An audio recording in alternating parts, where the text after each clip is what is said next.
Hello, it's a real pleasure and an honor to be here and participate in this conference. I would like, first of all, to thank you, the organizing committee, and also the American Society of Nutrition for inviting me to this conference. And, after the presentation of Dr. Xavier de la Rosa and Dr. Hildur Anardottir, where they have been presenting the role of the specialized problem-solving mediators.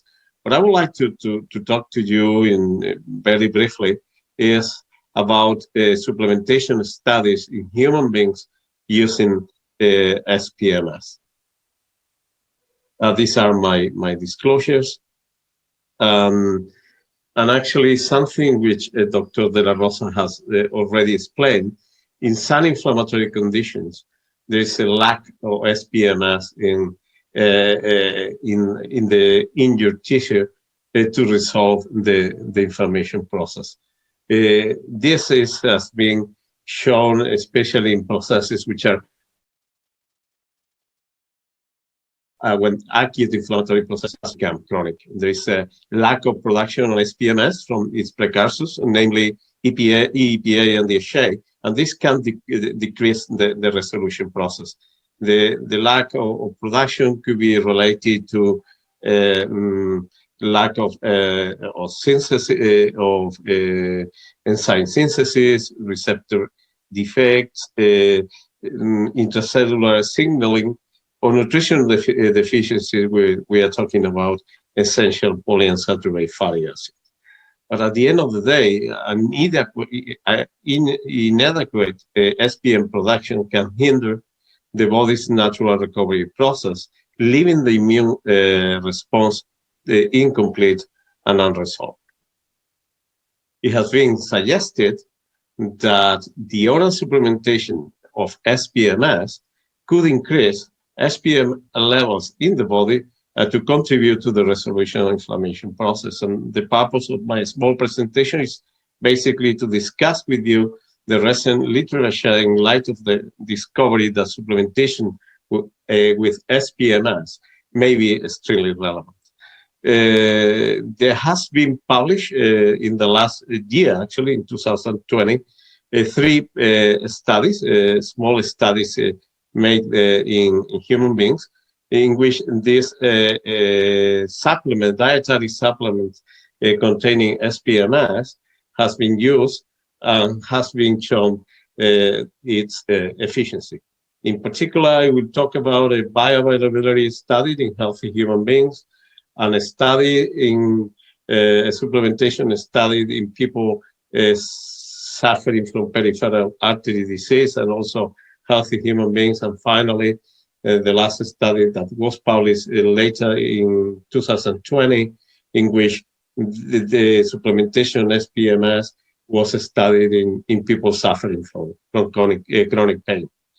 Before going into the detail of each one of the studies, what I would like to do is just to explain a little bit about the SPM supplementation ingredient that they were used, the same one that they were used in the same in all the 3 studies. It's called LIPINOVA, and it's actually an IP protected ingredient which is concentrated in monohydroxylate lipid mediators, namely 17H DHA, 18H EPE, and 14H DHA. And it's not only concentrated in this compound, but this is standardized in these 3 compounds, and it has shown also bioactivity in vitro. In fact, what we are doing is to provide the monohydroxylated lipid mediators in a way which is exactly the same as compared to EPA and DHA.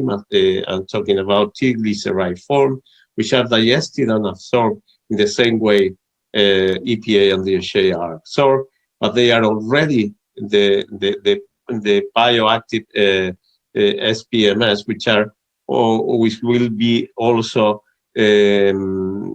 derived in lipocene resolvins protecting medicines which will interact, which have receptor, as Dr. De La Rosa has explained, in different immune cells, and by this way, they can exert their effective bioactive effects, switching from an pro-inflammatory condition to an anti-inflammatory condition on the resolution of the inflammation process.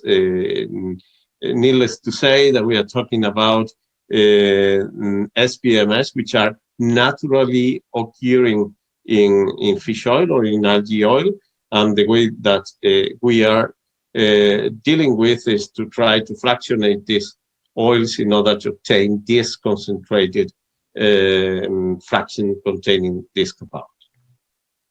Going to the first study, which is a bioavailability study, and the goal of this study was to establish the relationship between supplementation and peripheral SPM concentration in blood. And not only the researchers did this, but also they investigated the relationship between changes in plasma SPM concentrations and peripheral blood platelets and leukocyte responses. In essence, 22 healthy human volunteers were enrolled in a double-blinded placebo-controlled crossover study, and peripheral blood was collected at baseline and then at 2, 4, 6, and 24 hours post-administration of placebo or one of the 2-3 doses of these supplements called LIPINOVA, 1.5 grams, 3 grams, or 4 grams. As you can see on the left-hand side picture, there was a dose-dependent increase in blood after post-supplementation, and you can see that especially with the 3 grams or the 4.5 grams, you could see a maximum blood level 2 hours after supplementation or 4 hours after supplementation. Interestingly enough, the researchers, they obtained the blood and they were able to purify or to obtain the neutrophils and monocytes, and they did an in vitro experiment in order to measure bacterial phagocytosis. Interestingly enough, in a dose-dependent response, they found that 24 hours later, even when the SPM levels in blood has gone almost to zero, has come back to zero, they were able to find an increase in phagocytosis either by Staphylococcus aureus or Escherichia coli in both neutrophils and monocytes. So the conclusion was that this supplementation with LIPINOVA leads to an increase in peripheral blood SPM concentration and reprograms peripheral blood cells, indicating a role for SPM in mediating the immune-directed action of this supplement. The second study was a treatment with this supplement that they show that they alter lipid mediators and leukocyte phenotypes in healthy patients, but also, more importantly, in people suffering from peripheral artery disease.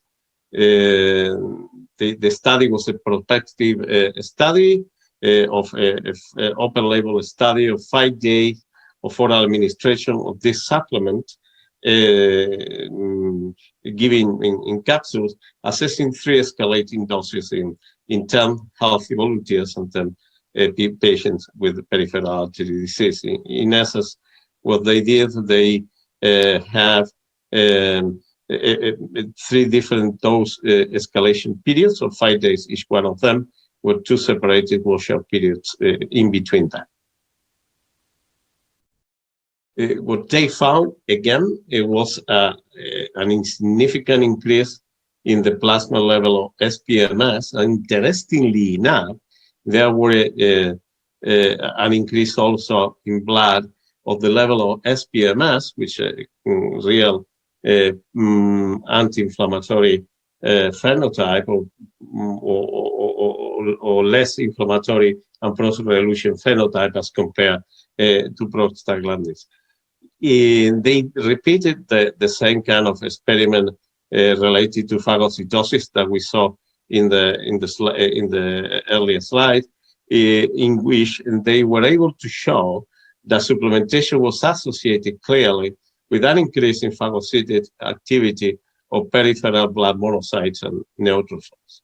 They also saw that, or shown that circulating monocyte phenotyping demonstrating a reduced expression of multiple pro-inflammatory markers. In essence, what the authors concluded was that a short course oral LIPINOVA supplementation can remodel this lipid mediator pathway to induce a less inflammatory a pro-relution phenotype. The final study is a study in which the purpose was to determine the impact of 4 weeks of oral supplementation of LIPINOVA, 1 or 2 grams per day, on health-related quality of life and inflammation in adults suffering from chronic pain. In fact, the study was a prospective, non-randomized, open-label clinical trial involving 44 adults with moderate or high pain intensity. And as you can see in the graphics, in the figure on the right-hand side of the slide, the 2 parameters related to, or 2 scale related to pain intensity and pain interference was shown that as compared to baseline, the 2 doses, the 1 gram per day or the 2 grams per day, were able to reduce these scores over the time of 2 or 4 weeks when they were measured. They concluded that, or support the results support the hypothesis that orally administration supplements containing SPMs may improve the quality of life, reduce pain intensity and interference, and also improve the mood within 4 weeks of supplementation. As a kind of conclusions, I would like to say that what we have been talking here is that the lack of production of SPMs or its precursors can decrease the resolution process of inflammation, that the oral supplementation on SPMs has been suggested to increase SPM levels to contribute to the resolution of the inflammation process, that this supplementation with SPMs has already been evaluated in healthy human volunteers, patients with nutritional imbalances associated with peripheral cardiovascular diseases, and also in subjects or patients suffering from chronic pain. Finally, it has been shown that SPMs oral supplementation increases the levels of SPMs in the blood, and this has been correlated with the modulation of the immune system and also with an improvement in some biomarkers and clinical parameters of the study target population. I would like just to finish. Thank you for your interest and your attention. I will be more than happy to answer questions or comments if you have it. And I just would like to say that I work in a company called Azure Global Nutrition, which is part of the Solutex Corporation Group. You can see the web page, and we are the one who are producing this SPMs supplement ingredient called LIPINOVA. And just to tell you that we have a booth, a virtual booth, where you could go visit, and then we will be more than happy to give you all the information. Thank you very much.